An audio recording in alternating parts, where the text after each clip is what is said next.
Welcome to Nonprofit Nerd Impact Unleashed, where conversations are designed for nonprofit leaders by nonprofit leaders to inspire, educate, and motivate. Get ready to dive into the world of nonprofits where the nerdy passion and unstoppable dedication of those making a real impact is celebrated. Together with your host, Jarrett Ransom, the inspiring stories, tactical insights, and game-changing strategies of nonprofit leaders will be explored. Join us for real talk with real people. Jarrett and her guests unravel the mysteries of successful fundraising, uncover the secrets of effective advocacy, and nerd out over innovative approaches to solving social challenges. Nonprofit Nerd Impact Unleashed is your go-to podcast for no-nonsense discussions with real-life superheroes of the nonprofit sector. Get ready to unleash your inner nerdiness and discover or rediscover how to change the world together. Now let's dive in and embrace the power of our nerdy side. Welcome back, friends and fellow nonprofit nerds. Today we are diving into the power of storytelling and strategic communications. And I'm excited to have Keith Yaskin from the Flipside Communications with me for the conversation. He and his team help organizations just like yours bring their missions to life through public relations, video, and social media. In this conversation, Keith shares how nonprofits can better identify and prepare meaningful stories, create consistency across platforms, including social channels, and build a culture of curiosity to uncover the moments that truly resonate. We also explore how to navigate crisis communications with transparency, why taking bold risks matter more than actually playing it safe, and how creativity, not just AI, should lead the way in your messaging. And before we jump into this conversation, of course, I want to give a shout out of gratitude to Bloomerang for being this season's sponsor and making these important conversations possible. Well, hey there and welcome. Thrilled to have today's guest, Keith Yaskin, someone who I've known here in my local community, and we've had the great opportunity of working together. But Keith, first of all, thank you for saying yes to joining me for this conversation. I would love for you, because I know the great work that you do, but I'd love for you to tell us a little bit about yourself and the role that you play in the nonprofit space. Thank you, Jared. I appreciate you having me on today. Our firm combines public relations, high-end video production, and social media management, all with the goal of sharing a nonprofit story. And this all began years ago because my background is in broadcast journalism. I was a television reporter. And my wife, who is also my business partner, may share this story slightly differently, but I'll tell you how it really is.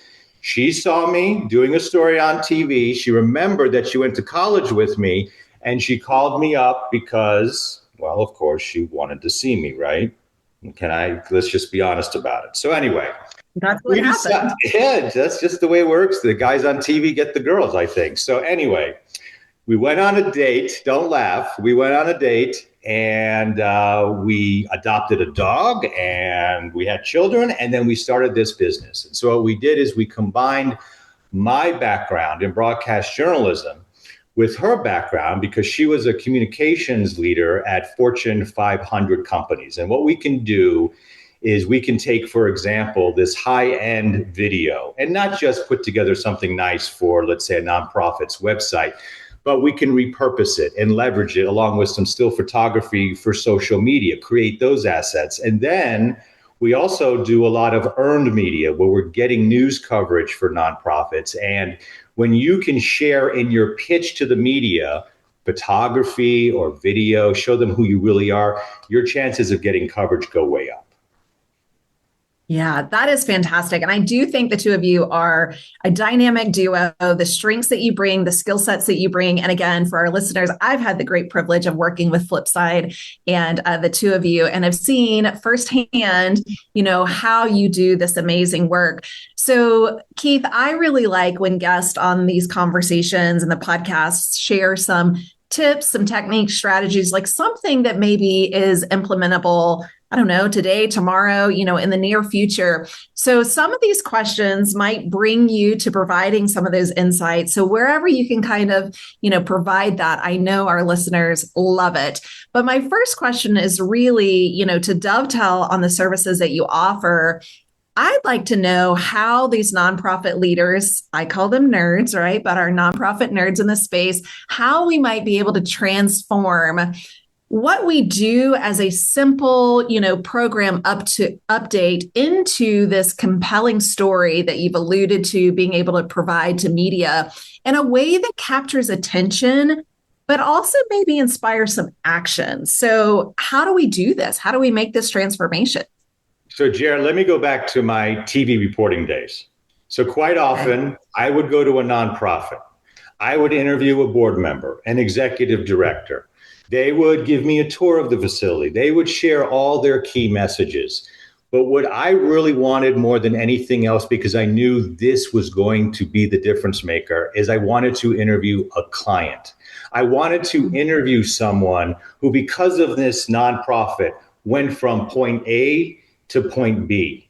And that strategy seems really simple, but the problem is that a lot of nonprofits struggle with this because they don't have those clients ready to go, because clients are often talking about very sensitive topics, and there are permissions that you need, and there are policies, and all that is very, very legitimate, but you can do it. We have worked on many projects where we have found people who have been willing to share their stories. And so what I would encourage people to do is not wait until the media calls you up, not wait until the board of directors says we want this video.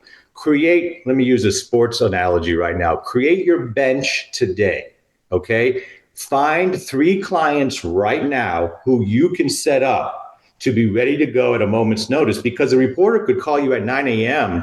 and say, we want to talk to you at 2 p.m. They're not talking about 2 weeks down the road. So get your team together today, and this will create action, because that's what people remember. It's the story. You want to talk about action? We worked with a very small nonprofit. We did a video for them. They needed to raise $250,000 for a new facility. We put this story together in a video format. Someone saw it and immediately gave them $50K.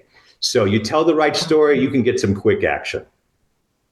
I love that. So right now, find 3 people, right, to help tell the story. I love the bench analogy. I use that too. So we're right there on the same team. What about strategies? Because there's so many platforms right now, right? Whether it's media, as you've talked about, social media, newsletters, donor communications, there's a lot of different things, but are there particular strategies that you use with your clients to adapt maybe one core story, right, across these different channels without losing that heart of the message? Is there, what do you say for your clients in that regard? Well, Jarrett, the first thing you got to do is make sure everyone truly understands the heart of the message. And when I say that, there are people who are going to go, well, of course we understand the message. This is what we do for a living, right? I can't tell you how many times, we do communications training too. I can't tell you how many times I've had everybody in the same room. You got your project managers, your staff, your board of directors, and you go, what's your core message? And they're all telling you something a little bit different. And they look at each other like, what? That's what you're telling people? And we're all sitting here looking at each other, and there's this assumption that everybody who is a part of the organization is saying the same thing, when in reality, sometimes they're saying things that are a little different, and sometimes they're saying things that are a lot different. So you've got to first make sure and check in with everybody. Make sure the heart of your message is being consistent. And then when you share it on all these platforms you're talking about, Jared, when people talk about social media, they go, oh, I've got this post, okay? And somebody says to them, well, you're going to have to change that post a little bit because you got Facebook and you got LinkedIn. Well, those are the business people. And you got Instagram and you got TikTok, and that's your younger audiences. And then what 80% of the people do is they go, I don't got time for all that. And they just post the same thing everywhere, right? And that's what happens. And you make an excellent point. Nonprofits have so many different audiences they have to speak to. Their board of directors, the team itself, staff, people who are donating. You can't send them the same message. You have to take the heart of your message. You have to tailor it for all those audiences. And we're not just talking about taking a few words and moving them around a little bit. Sometimes when you're profiling somebody, your executive director, perhaps, or your member of the board of directors should be in that LinkedIn post, where maybe a client should be in your Facebook post or on TikTok. You got to think that way. That is really smart. And I love that you call out like, hey, let's make sure we're on the same page, because the heart of the message, in my perspective, might be different from someone else's. And, you mentioned that it seems pretty simple, Keith. I've seen it as well, where the director of programs sees the story one way, the development professional sees it another way, a board member sees it even another way, right? So making sure, what is the heart of the message? What is it that we want to share? Which brings me to another question, because there are so many heartfelt stories happening day in and day out. And I do think that organizations have a hard time because, well, we have a hard time uncovering them. But I say that because we're doing the thing that we do day in and day out, and we're not really stopping to pause enough to think about, is there a story here? Is there something that we can uncover? So how might we, right, really learn to uncover what these powerful stories are? They're happening, as I mentioned, day in and day out within the program, within our communities that we serve. But maybe we don't think that it's newsworthy, right? It's just the thing that we do. And I think that there's so many newsworthy stories, but because this is what we see often, right, it's not become something that really stands out to us, but to other people, it probably does. So what strategy do you have for those of us that, I don't know, we've become immune to these stories, but they really are newsworthy? So how can organizations really start to uncover those stories? You are reminding me of a time I was speaking to an audience, and I was talking about this very thing, that you have to understand your compelling story. Some people automatically have a compelling story. Some nonprofits do. There's not a question about it. And this guy, he wasn't a nonprofit, but he owned a hotel, a little hotel. And he just thought it was super boring. And he says, I have no interesting story to tell. And he kind of put me on the spot in front of this whole audience. And within 5 minutes, we identified what his story was. And so I think the problem is you have to have a culture shift in how you think of things. Generally, people don't think they're interesting to other people. They don't think their story is interesting to other people. I hear that so often. And then when you talk to them, they do have an interesting story to tell. And they're in shock, like, that actually interests you? So you have to have that culture change. The next thing you have to do is, when you're talking with your staff and your board, people who are donating, everybody who's involved, there are times where we laugh at things that we hear. We hear these little nuggets of information. Some things make us emotional, okay? Some things make us go, gee whiz. And then we kind of move on to lunch and the next meeting. All those little things, so often, those are great stories. And so the next time you're having that conversation, get your phone out, go to that notes app and write these things down, because these are little things that even the news media might be interested in. The other thing that I find somewhat odd at times is when we're working with nonprofits, sometimes there's downtime, we're there, and I'm just talking to staff. And I'm asking them a lot of questions, because I tend to ask a lot of questions. And while I'm getting to know them, it's the reporter in you, right? Yes. And while I'm getting to know this person, their coworker turns to that person and go, gee, I didn't know that about you. And it's like, I find quite often in organizations that people are working together, but they often don't know each other that well. And when you know people and you ask questions, all of a sudden a flood of stories comes about. So you have to have a culture change. Understand that despite everything you believe about yourself, you are interesting, and ask lots of questions and get to know your people and go out there and pitch those stories and shoot those videos and put those posts on social media. Who would have thought that really telling our story comes with shifting our company's culture, right? Like, that to me is a big takeaway from our conversation already. And it's just having that curiosity, having the ability to ask questions, get to know one another, make time, right, for conversation. But really, how most of this really, Keith, that you've mentioned does go back to the culture.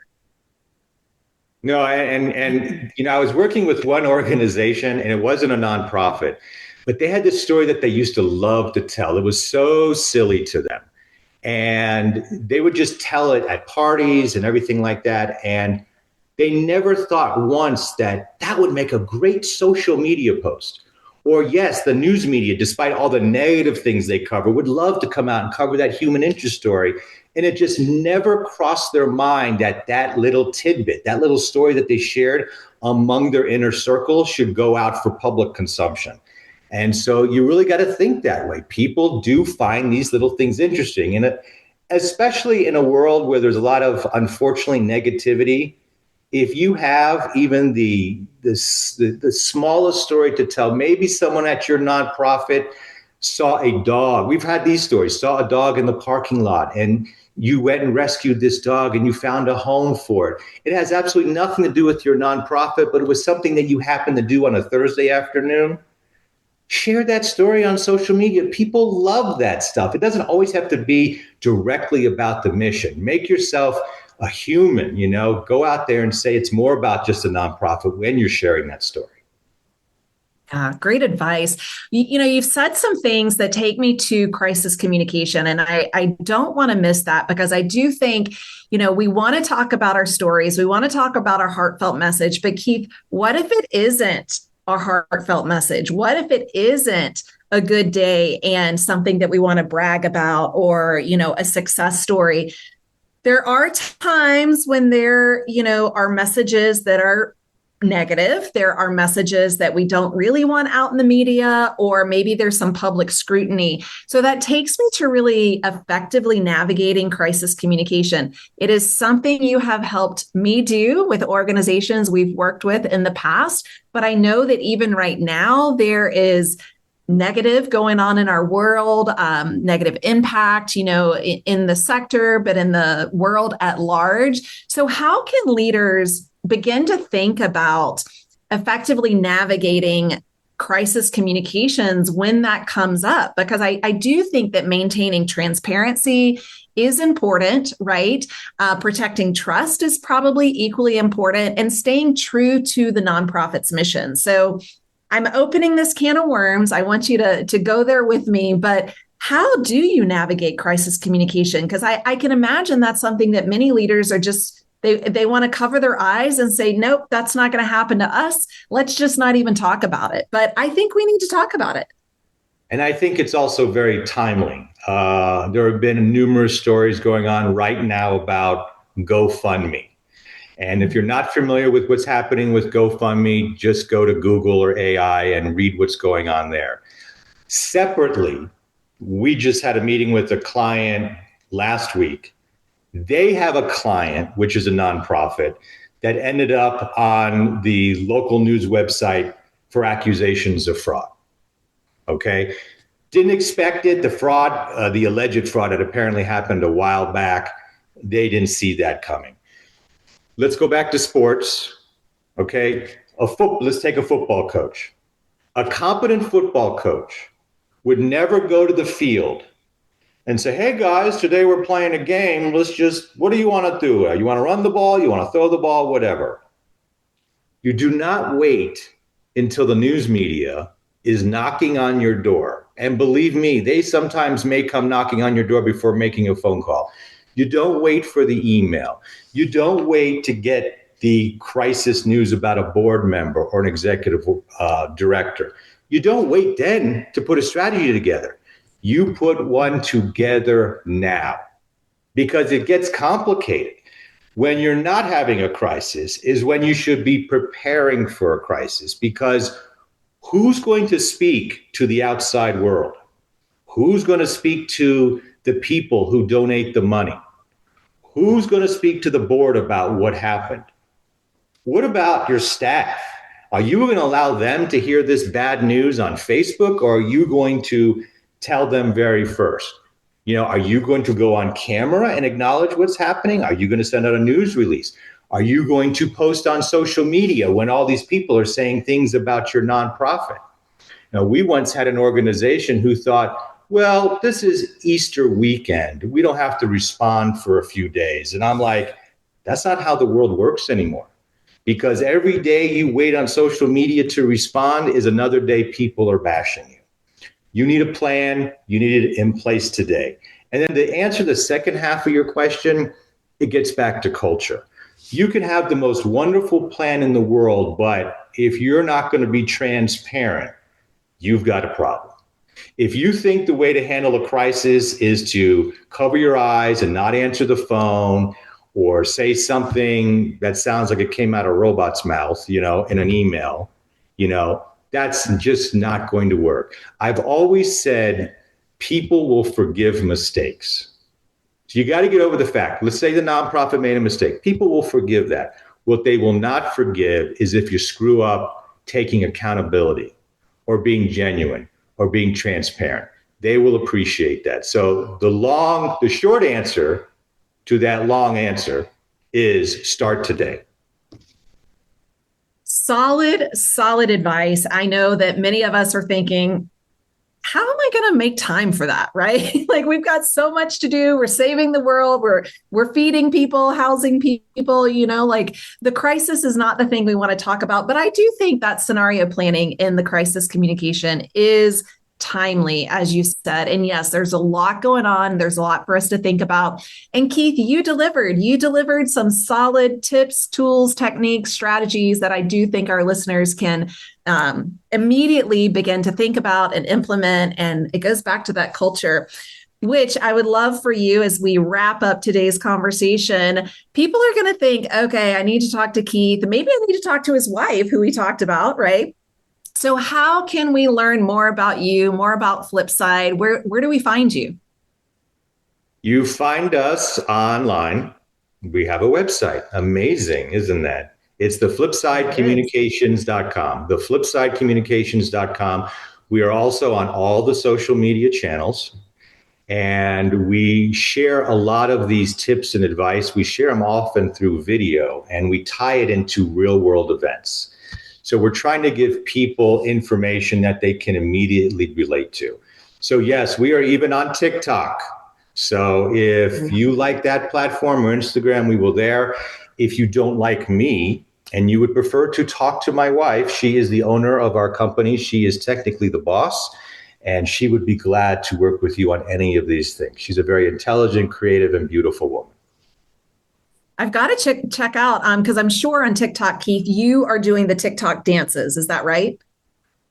I'm not doing the TikTok dances. However, we recently tied in a strategy to someone who was doing a dance. So I am very cool. hip. Yes, yeah, I love it. I love it. Well, hey, we'll get into that some other time. Yeah, that'll be part 2 of this conversation. Final question. I always like to ask a final takeaway, right? Is there a takeaway, yes, any sage advice, anything you want to leave our listeners with today after all that you've already shared, but any final nugget of wisdom? Yeah. So if there's one thing I hear from nonprofits today that is consistent is that things aren't easy. And we won't get into all the reasons why, but there's things that are going on that things just aren't easy. Okay, we'll leave it at that. And I think the reaction is, let's play it safe. Let's cool our jets. That's not what life's about. That's not what running a nonprofit is about. It's about taking risks. And again, people will go, well, of course, you want to take a risk in life. But how many times, Jarrett, have we sat around a table? We go, hey, we got this great idea. Let's get the word out about this nonprofit. That's so cool. That's different. That'll really get a lot of attention. Let's talk about that at the next meeting next week. And then we get to that meeting and someone says, well, that's a little off brand. Maybe we should do this and water it down a little bit, stuff like that. Okay. And then we get to week 3 and then somebody comes in from a different level and says, I really don't feel comfortable with that. My point is that we take our risks and we make them mediocre. And it's one thing to say to take a risk, but it takes guts to actually do it. And one more thing about taking a risk with a creative outside the box idea. I know this is going to come to a shock to a lot of people, but for centuries, humans have been using this to come up with great ideas. Their brain. And a lot of people today think, I need a creative idea. I got to go to ChatGPT. We got to go AI.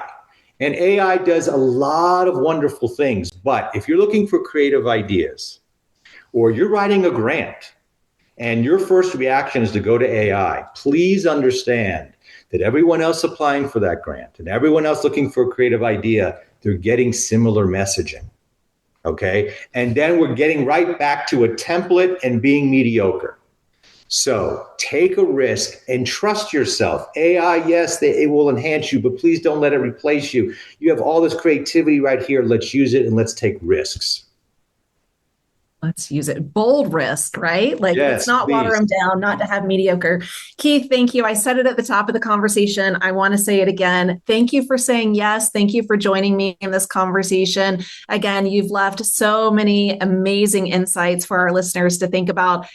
Do connect the Flipside Communications. Check out Keith and Lauren and what they're up to. Keith, again, thank you. I appreciate you and all that you do. Thank you so much for having me. I enjoyed it.